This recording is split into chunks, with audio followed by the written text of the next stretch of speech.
as we turn the page to 149 pounds. For Iowa, it is Kyle Parco, the four-time All-American, his first season in Iowa City. Parco 17-1 on the season. He was 7-1 in Big Ten duels. And there is Carter Young, the redshirt junior from Stillwater, Oklahoma, two-time national qualifier. He is 10-9 this season. Redshirted last season. And if you remember, Jim, Carter Young originally committed to Northwestern in June of 2020. At that time, Jimmy Kennedy was on staff at Northwestern. Now Kennedy, of course, with his brother-in-law David Taylor on the coaching staff at Oklahoma State. Got off to a great start with his career, just right out of high school. I think he was third in the World Trials that year, and you know, really had a great future. Just one of those guys that maybe has struggled on the mat a little bit, the down position, and you know, you get to your redshirt junior year, you think you've worked through some of that stuff, and be interesting to see. This is a big match here for Young, you know, in this situation. And what I like about Kyle Parco is just what you see right there. Pushes the pace with those underhooks, that forward pressing style here. Good with whip overs, got a great foot sweep. He'll shoot. Takedowns after 3 matches. The Cowboys with 7, Iowa with 3.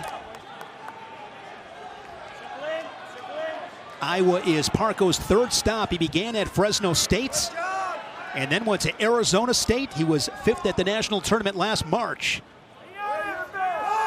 6th, 8th, 4th, and 5th. 4-time All-American, 3-time Pac-12 champion.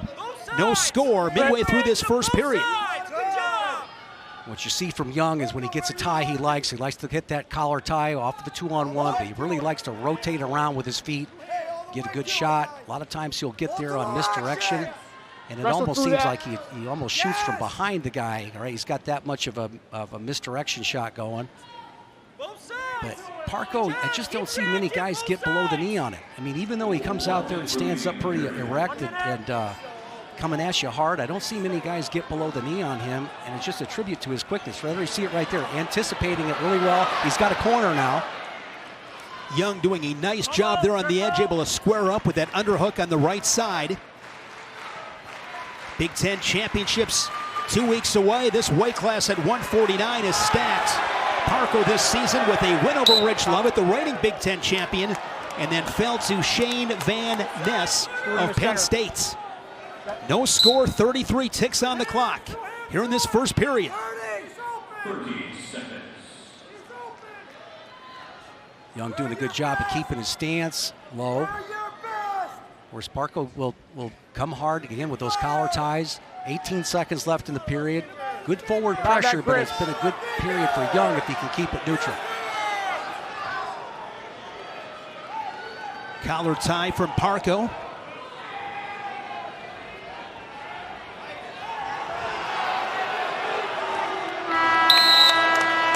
Scoreless after one. 3-time national champion Spencer Lee. He's got a big match, Jim, coming up this Wednesday on Flow Wrestling's Night in America, wrestling Masanosuke Ono, the world champion at 61 kilos. Of course, Spencer Lee in Paris at 57. Lost to Ray Higuchi. That is going to be a fun night. That is a great card here in Iowa City on Wednesday inside Extreme Arena. Be a great place to watch some great wrestling. Absolutely. What a week of wrestling here in Iowa City and Coralville. And this is important, you know, 0-0 match, Shane. You know, you've got Parco in the top position, an excellent rider, good with those mat returns. Got to do enough to be able to go ahead and sense any weakness here. As Carter Young got better in the bottom position throughout his career in these key matches. He's given up a cross wrist ride right there. And, you know, it's again, guys that struggle in this position, they're quick to put their head on the mat. It's just a bad visual. Riding time at 40 seconds for Parco. So, see, his knees are flared out wide right there like that. He's just having a hard time putting any back pressure against Parco, and Parco's able to go ahead and continue not so much float, but actually drive through it. See how he's up on his knees, off of his knees there, driving through. Got that cross wrist ride. You're putting a lot of forward pressure on your opponent. Now you bring the crowd into it if you can't get off your belly. See Parco with that cross wrist. Warning red. Carter Young hit on the Resolite on his belly, and that draws a stall call. Young coming off a hard-fought loss to Jordan Williams in Little Rock. That was 3-2 in the tiebreakers. Jordan Williams, of course, was a teammate. Wrestled at Oklahoma State. And now wrestling for Coach Ersman at Little Rock. He's done a great job there. A couple of All-Americans last March. Down to 20 seconds as Parco looking to ride the Cowboy the entire second period.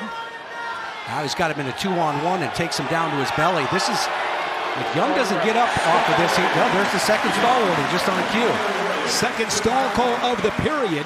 So a point for Parco, 1-0. He takes that lead to the third, and he's got the choice. He takes a look over at the corner. Top on neutral to third. And he'll go on bottom. Gets up off of Young with some determination. I'm going to bust out from underneath in this situation. And that was a rough period for Young. Kyle Parco, one of 3 Hawkeyes to wrestle in every dual meet this season.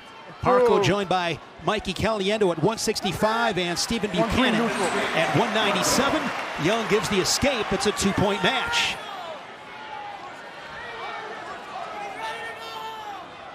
It's a 2-point match, but the riding time is pretty much almost secured there, so you can keep constant pressure. A couple takedowns here would be huge. Might be looking for major territory here for Kyle Parco. It's been talked about the last couple of weeks, this matchup with Iowa and Oklahoma State. Bonus points. Got to chase down those points when you have the opportunity. Find a way to win by 8. On the flip side, could be a hero losing by 7. Parco looking for a takedown on the edge. And out of bounds. That's good action. It's a good visual for Parco to jump back there in the center of the mat, make an impression. Absolutely. Quickly back to the center. 1 minute, 1 takedown. Just over a minute left in this third period. More forward pressure. You can tell that Young hanging on a little bit here with that left-handed underhook.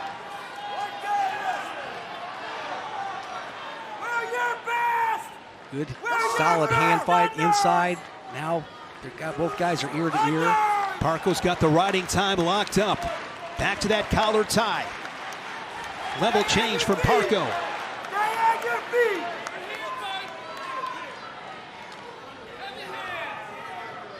30 seconds. Forward pressure there by Parco. They go to the edge.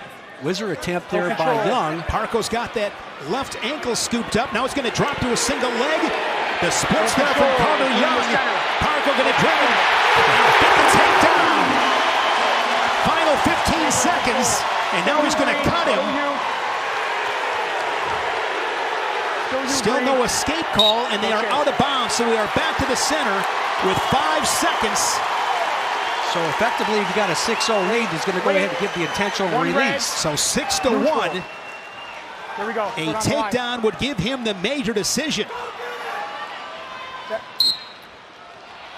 And Young wisely backs up. That is the right play for Young in Oklahoma State.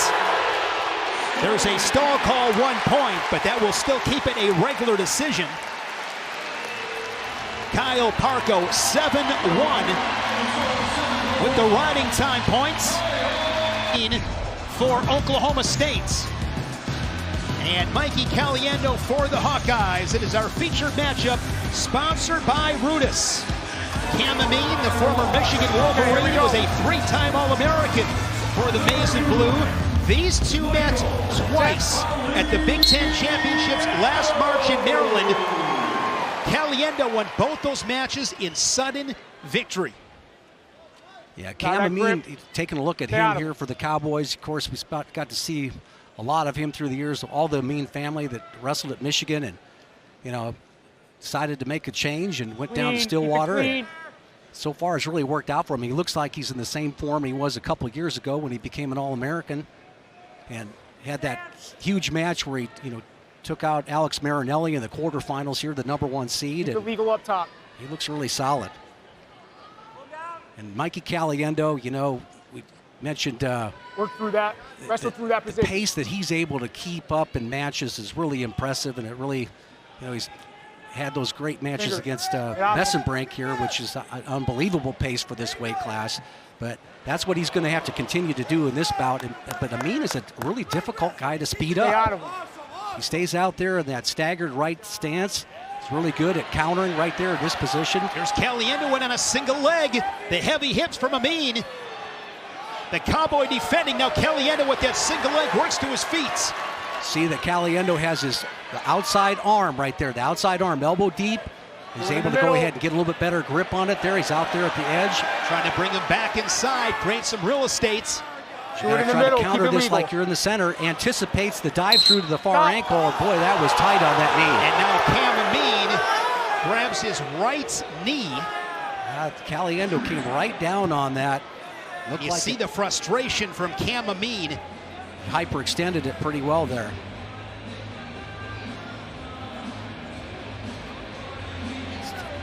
See the reaction here.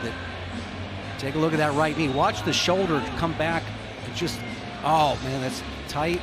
Well, it's flexed right there. Hopefully it's not as bad as it looked. Amine looking to kick away and then showing that flexibility. When you look at his face, you could tell he was in some pain. They continue to address their 165-pounder. So injury time here for Amine, hoping he's okay. Michael Caliendo will get choice because Amine taking the injury time. Mikey Caliendo, two-time All-American.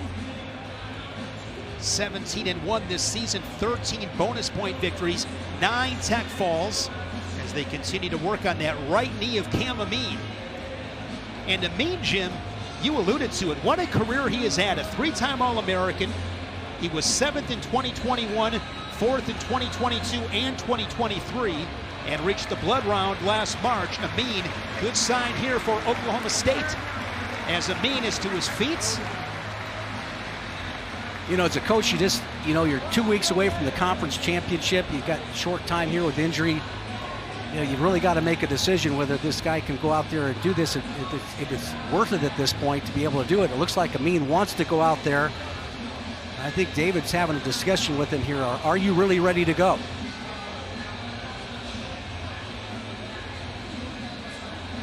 Cam Amine, a Big Ten runner-up back in 2022, fell to Alex Marinelli of Iowa in that Big Ten title match. Amine has his headgear on and makes his way back towards the center of the mats. David Taylor continues to talk with Amine. He wants to know, I mean, are you really ready to go?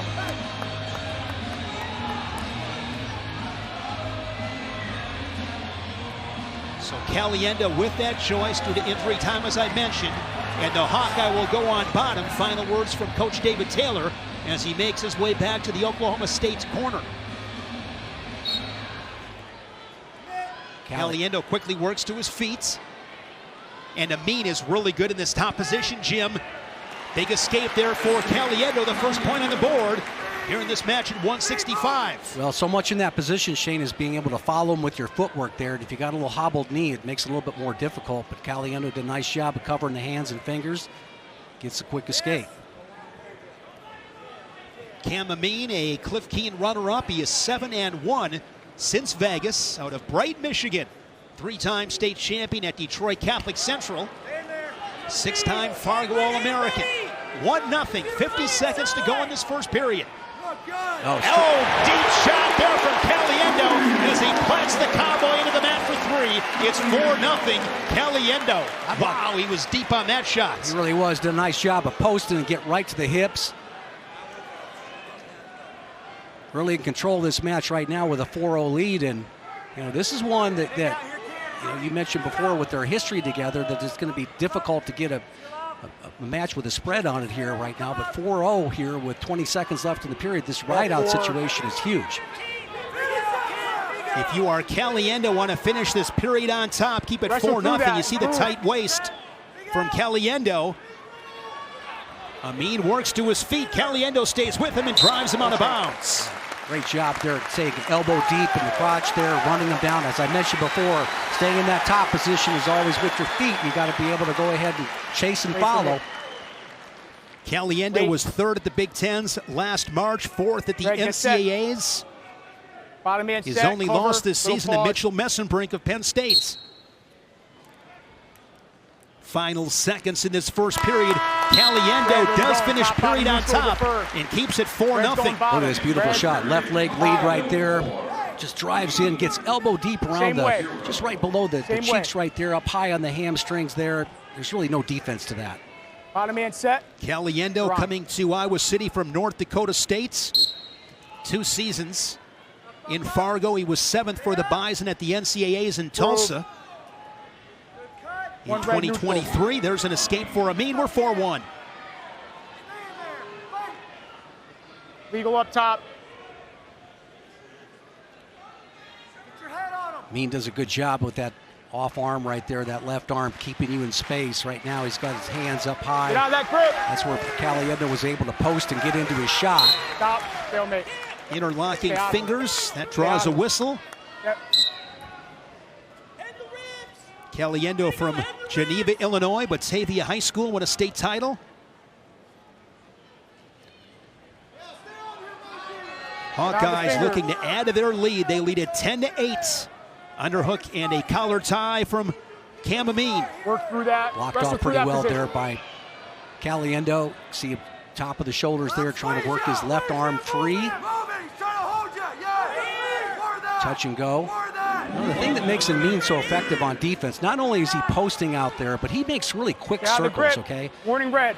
Stall call on Amine. He doesn't get, he never gives ground, okay? He's maybe pushing away right there a little bit, but he makes really tight, quick circles, and that's how he gets into his counterattack. But this is the stage of the match here where whatever his go-to shot here is that he sees that he's going to go ahead and hit. He's got to look at it here in the last 38 seconds.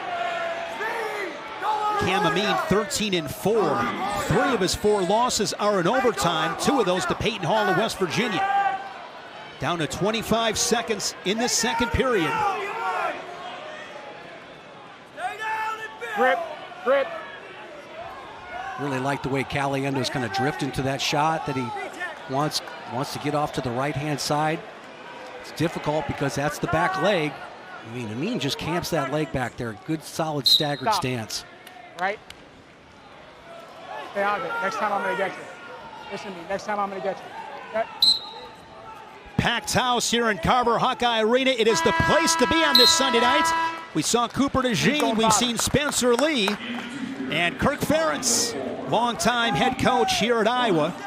Bottom man set.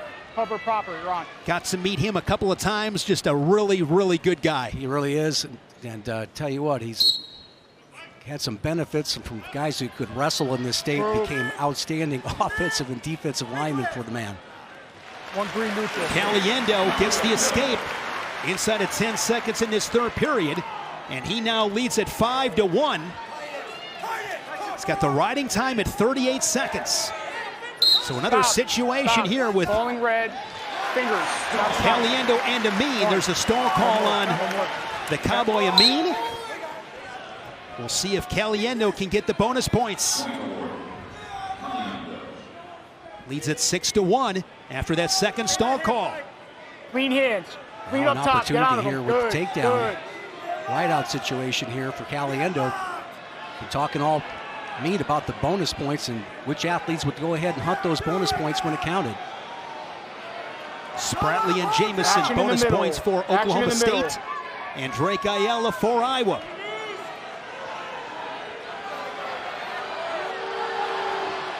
Half shot there from Amine. Keep working to score. Stay out of it. Down to 1 minute. This is a huge minute in this dual meet. See the pace is picking up by Caliendo. And an opportunity to go ahead and go hard here, try to work for that bonus point, trying to come underneath. He has a stall warning. There's another a nice deep shot from Caliendo, head to the outside, and he picks across and scores the 3. Caliendo up 9-1.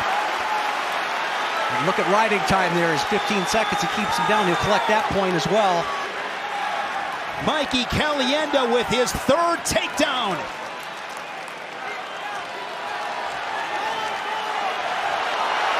And that third takedown is going to put riding time over a minute. What a huge win this would be for Mikey Caliendo. Not just the win, but the major decision. This is huge for Iowa. Same good start. Knowledgeable wrestling fans, of course, here in Iowa City. They know exactly what the situation is. 1, 2. Drops down. He'll take the counts. And with the riding time point, a 10-1 major for the Hawkeye Caliendo.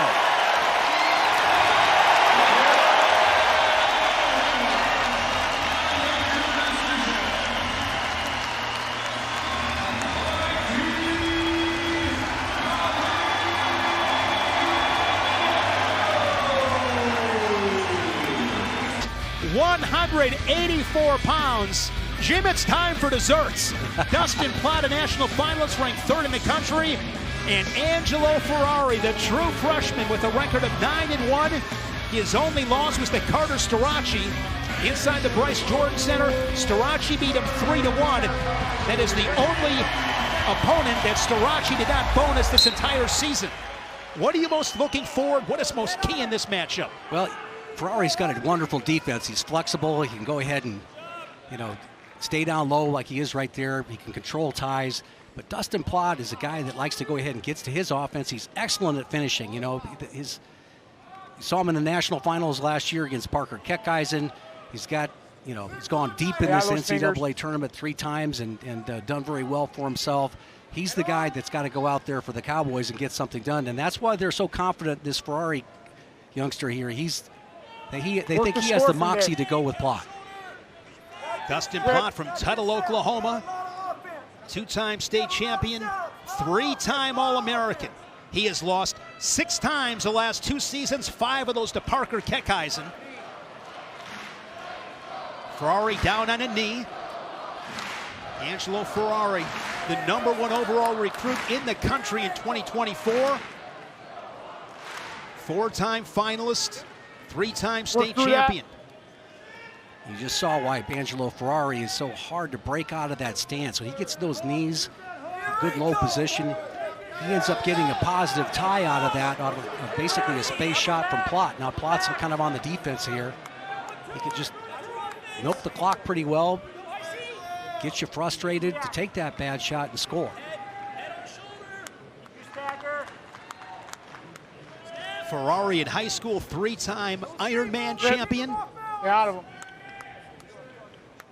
1-1 in duels. Made his Carver debut back on November 23rd. Beat Evan Bachman of Iowa State. And the Hawkeyes win over the rival Cyclones. No score. 1-10 first period. Doesn't move into that stance until he feels forward pressure on his body right there. You see Plott moving into him. Now he comes back into a shoulder block there with the left hand. See how Ferrari's blocking him with that hand. Tries to lower level. Plott doing a nice job of holding his balance. He's not leaning into his opponent and making a false step. You step into a bucket, Ferrari's going to catch your ankle. An anticipated matchup with Plott and Ferrari. Iowa leading Oklahoma State 14-11. Coming down to the wire here in Iowa City. Half a minute showing in this first. Action. Plott, a pair of 6th place finishes in 2022 and 2023. Those efforts down at 174. Work the score from there. Shane, it's like watching a couple 125-pounders out there right now. They're low to the ground, working off their knees, coming into the tie-ups.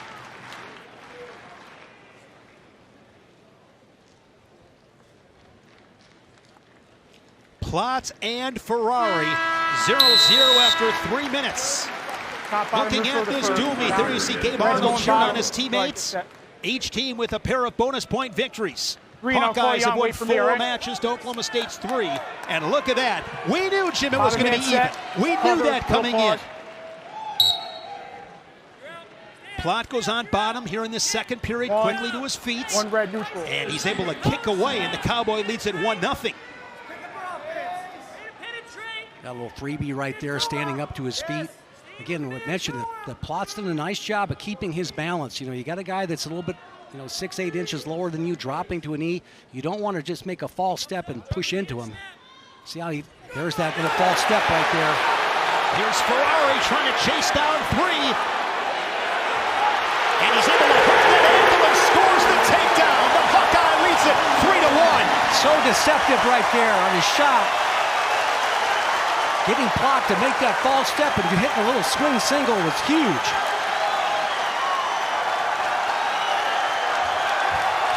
This crowd making some noise, getting behind the sensational true freshman Angelo Ferrari. And he's got that riding time at 28 seconds. Take a look at the deception. Right there, it gets to the swing single. Look at the beautiful job he does chasing it here. Switches off to the double, gets his up in the air right there, switches off to the double and scores. That's See the Iowa bench. They are pumped up. Understandably so. On the other side, the disappointments in the Cowboy corner. Still a long way to go in this match. Blood time. Some blood on Dustin Plott. Packed house here in Iowa City. 3-1 Ferrari with just over a minute remaining in this first period.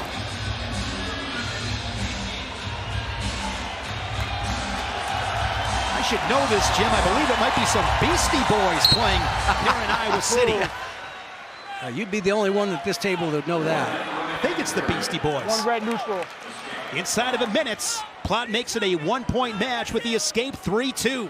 Yeah, with 51 seconds Down left, now those Plott fingers. has to go. He recognized that. You sense some urgency in his stance right there.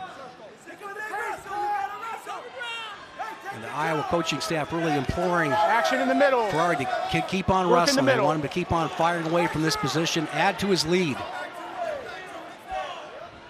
Of course, Angelo's brother AJ Ferrari, wrestling at Cal Bakersfield, won a national title in 2021, then for Oklahoma State. He wrestles just so well off of his knees, just sliding into tie-ups right there. And call a stalemate there on the claps of the fingers. He's done a nice job this last 40 seconds and just keeping it neutral. Late in this first period, Ferrari goes back to that knee. Now he works back up. Inside tie. Couple head taps there from Plott. An exciting first period. 3-2 for Ferrari. He gets the takedown and the lead in the first. Yeah, one more look at that takedown, Shane, because it's a swing single to his left, right? See, that foot slides up. He catches it right there. And I thought that was just a beautiful finish with the head to the outside. Popping up right there, getting up off his haunches, scooping that bottom leg and scoring. We are third period. I beg your pardon. Here's Ferrari going on bottom.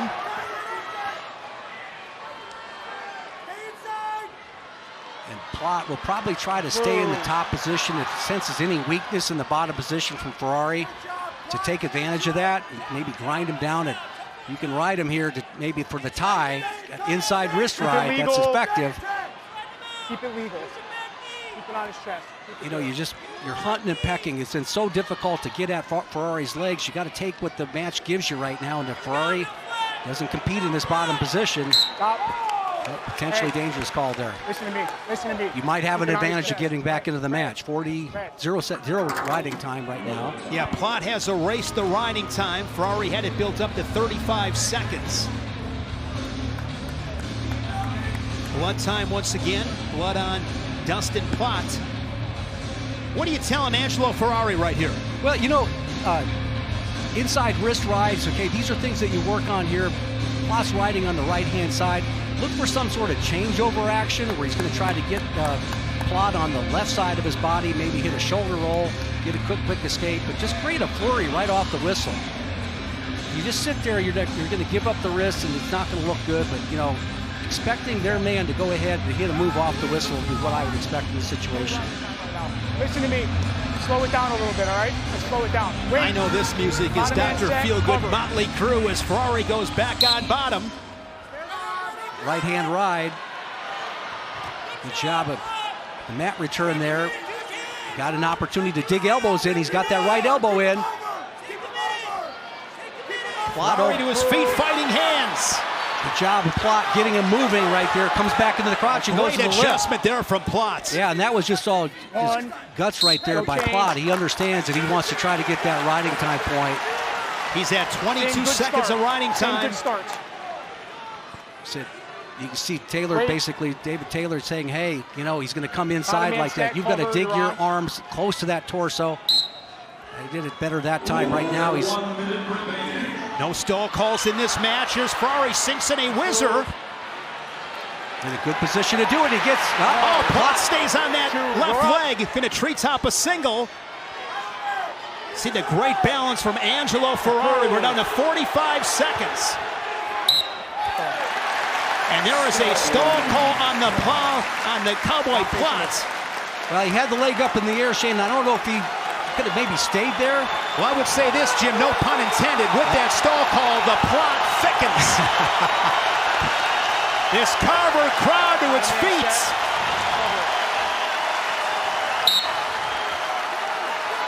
Nice job of the quad pod stand-up. Nice job by Plott, but he came over that arm.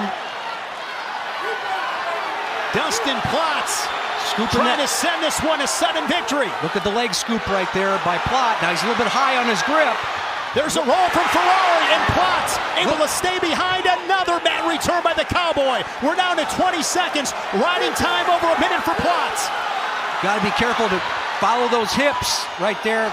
Now we're in a low ankle scramble. Ferrari looking for the reversal. Head down, but he pops his hips into him. What a battle here at 184, the riding time point. We are headed to sudden victory.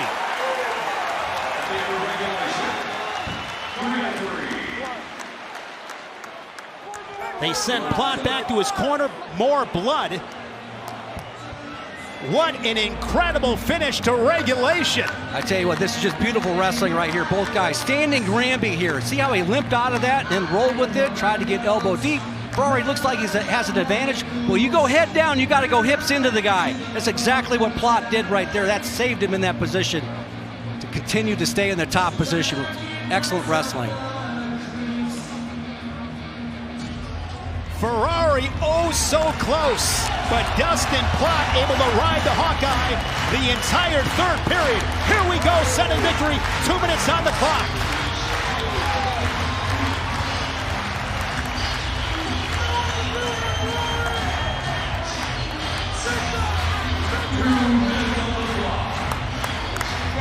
Both guys center of the Resolites.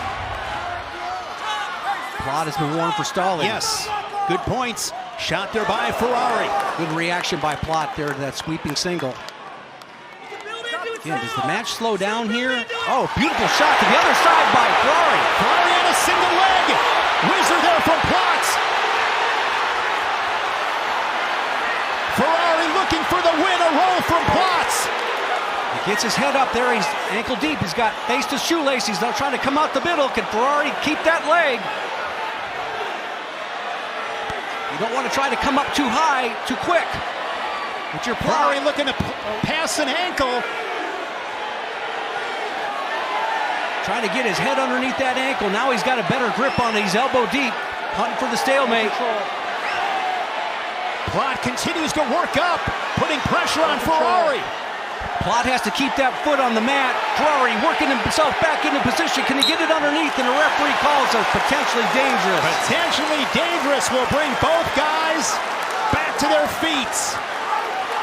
That was a really good shot from Ferrari. Credit Plott and his defense.